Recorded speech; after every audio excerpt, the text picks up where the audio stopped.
गोकुलनन्दन गोविन्द गोविन्द हरि गोविन्द गोकुलनन्दन गोविन्द नित्य निर्मल गोविन्द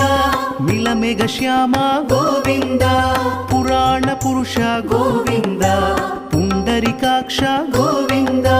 गोविन्द हरि गोविन्द गोकुलनन्दन गोविन्द गोविन्द हरि गोविन्द गोकुलनन्दन गोविन्द नन्दनन्दन गोविन्द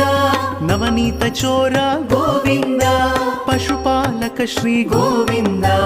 पाप विमोचन गोविन्द